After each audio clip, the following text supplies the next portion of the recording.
Hello everybody, today on JayEmm on Cars we are indulging in a little bit of pub science. That is to say, we are going to take a deeply flawed but nonetheless interesting question, apply a little bit of my own bad maths to it and see what the answer actually is. Or at least would be if I was a real scientist or mathematician. Today we are comparing two extremely different cars. Representing the brand new electric car, we have this 2019 Nissan Leaf. And then representing the old guard, we have this 2007 BMW 760 Li with a 6-litre V12 in it. The question I'm asking is a simple one.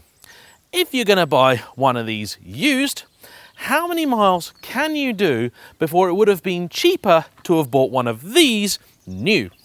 Now, I promised that my maths would be dodgy and flawed, and in order to do it at all, I do have to make a few assumptions. So here are the assumptions I began with. First off, we are calculating fuel at £1.30 a litre. It's actually a little bit cheaper than that in the UK at the moment, but that's what it's been for a reasonable while, so it's a good number to start with. We're also making the assumption to begin that electricity is free, which I know is also a deeply flawed assumption, but it makes maths a little bit easier. Now, the BMW has an 88-litre fuel tank from which you can get reliably about 350 miles. That works out at about 18 miles per gallon UK. Now, I've worked this out using a few different metrics. At £1.30 a litre, by the way, equates to about $6.50 US for a gallon. And that makes about 33 pence per mile. The price difference between these two vehicles I am calling 25 grand. So the question is simple. How many miles can you get in this for £25,000? The answer is about 76,000. But it is not free to charge the Leaf. Oh no, far from it.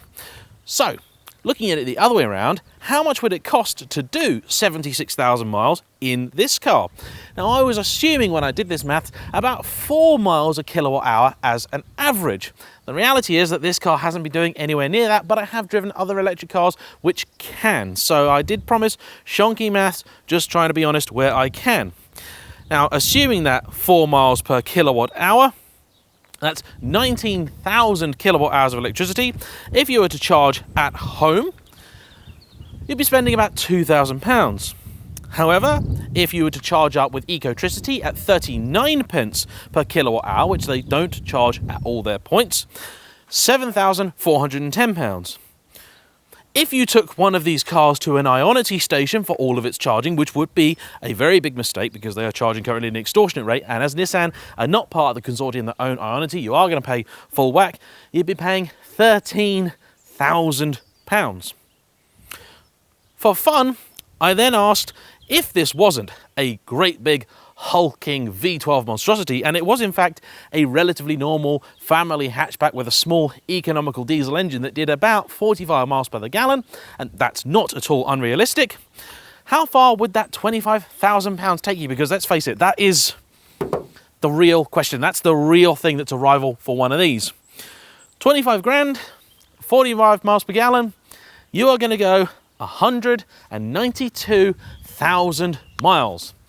In other words, if your concern for an electric car, a new electric car, is simply how much money are you going to save versus a reasonably economical diesel hatchback, you're going to have to cover about 200,000 miles. Now, of course, there are plenty of other variables I haven't taken into account. Servicing costs, reliability, all of that jazz. It's a topic that is impossible to give an accurate answer to, but I thought it would be nonetheless interesting to see if I could find out some rough figures, and they did surprise me, I must say, because I have at a few points in the past gone, maybe I should stop owning one of these and start owning one of these. But financially, when I don't keep my cars very long, it just wouldn't make any sense. Thanks for watching. Hope you've enjoyed today's brief little video. See you for the next one. Bye-bye.